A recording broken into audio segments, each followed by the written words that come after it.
I can't tell you how many times clients, patients, colleagues, people that I just meet, friends will say, you know what, Paige, I can tell you this, but I can't talk about this with anybody else. And I'm like, that is absolutely crazy. Did you push record?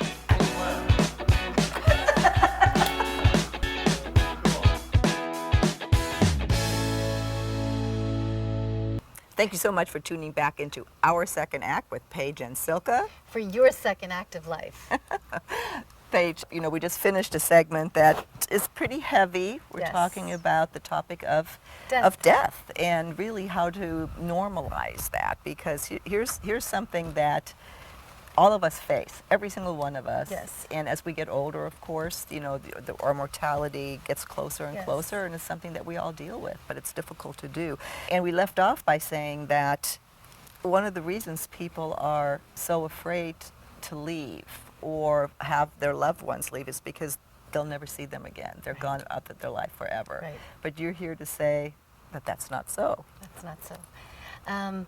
They leave from their physical form. We're all in physical form, physical body. We're a spirit, we're a soul inside of us. So no one ever completely leaves.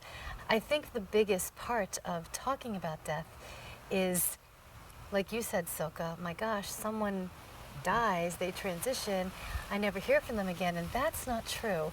I can't tell you how many times clients, patients, colleagues, people that I just meet, friends will say, you know what, Paige, I can tell you this, but I can't talk about this with anybody else. And I'm like, that is absolutely crazy. If everybody talks about the messages that they get from beyond this earthly realm, the signs they get from their loved one who's transitioned, if everyone starts talking about those experiences, guess what? We now begin to normalize what we already know how to do from soul form, but we transition that to human form, to physical form.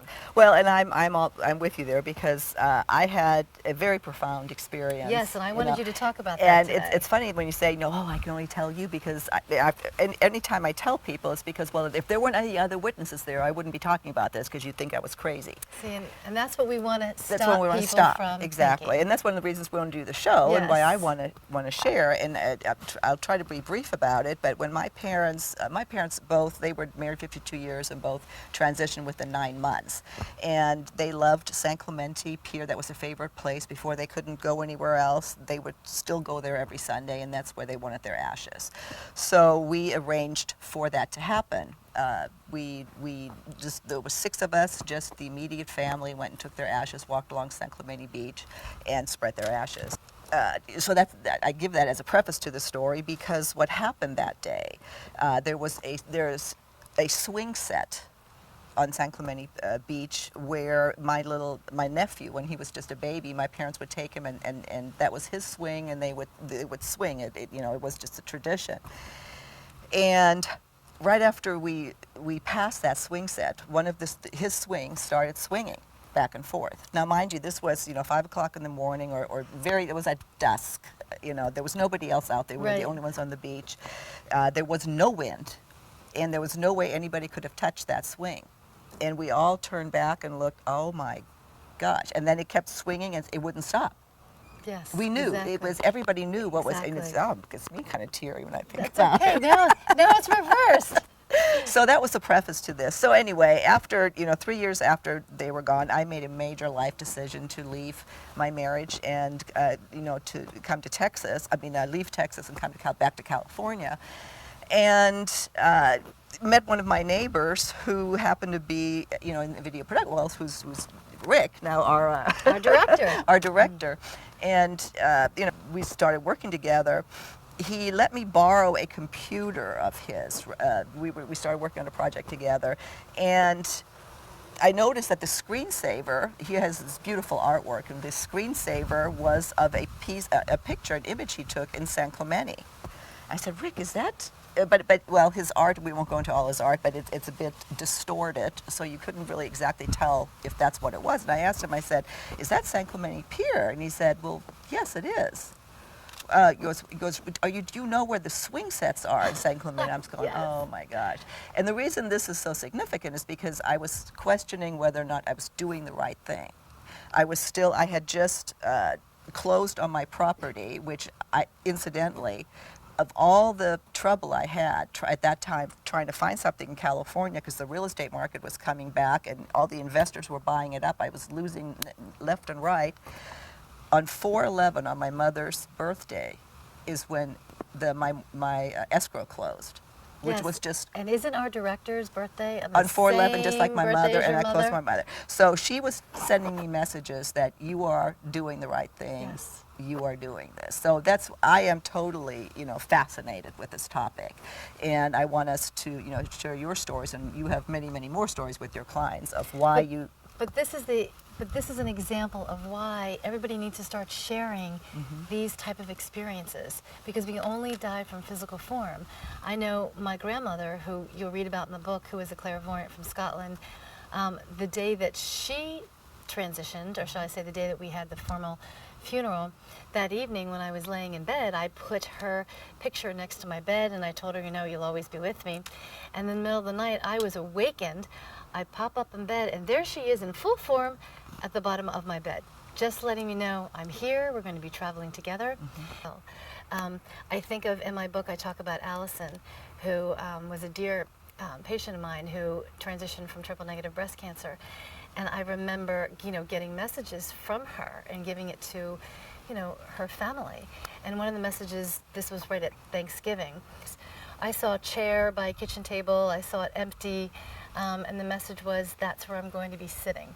And when I reached out to tell her mom, and I said, Wanda, I said, I'm just going to let you know, I don't even know if this makes sense, you have to let me know, but there's a big table, there's a chair. I told her where the chair was being positioned, and I said, Allison wants you to know that she's going to be sitting right there. And then she said to me, oh my gosh, she said, Paige, I left that chair empty. Something told me to leave that chair empty when we had Thanksgiving dinner. So as I was getting a message, her mom was getting a message. So again, it's being open to these messages that come from beyond this earthly realm when someone does transition. Because they don't leave you completely. They just leave you in physical form, which is hard as hell here in this lifetime, because so many emotions go with that. That's why this was so important for us to do today, and especially for me, because I see it every single day, and I want people to speak up like you did, Silka, about these are the experiences. Yeah, there's more here than just a simple code. There's so much more here. So much more. And, that's why when we were speaking last night in the car, and I said, yes, our third act.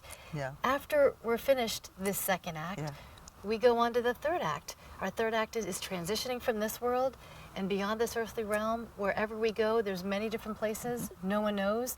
But this is never ending. This is never ending. Just because you can't touch or feel or get that hug from the person that you love, that doesn't mean that they're not here giving you messages. Be open to it. Pay attention. You're be not aware. crazy. This is really happening. No, and we need and to I want to normalize hear. it. We want to hear stories. If you have these experiences, please leave in the comment section, or let us, because this is so interesting and it gives so many other people hope that, not only are their loved ones safe, they're still working with us, but there is life after death. Life continues to go. Yeah. It just looks and feels a lot different. Well, and of course, I want to encourage everybody to pick up Paige's book. The Red Bag. Go to redbagpress.com. The Red Bag, Connecting the Healing of Journey Through Life, Death, and Beyond. And you can go to redbagpress.com to see interviews about the book and to see different type of populations that are in the book, to see which one connects with you, resonates with you, with where you are on this journey. Yeah, no, it's a terrific read, Paige. I got very emotional with it, and I've had the benefit of experiencing things firsthand, and I hope that that experience will resonate with others, and to share their experience and get a little hope. So remember, you are not alone. We are not alone. Begin to be open to the messages beyond this earthly realm. And I think on that note, let's wrap it up, and we'll come back and see you again soon on another segment of our second act with Paige and Silka. For your second act of life. Or your third. For your third act. Bye-bye.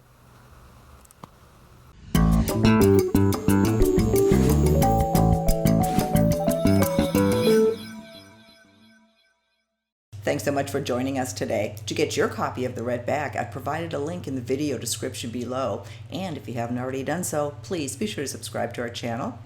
Button's right over here. See you next time. Thanks.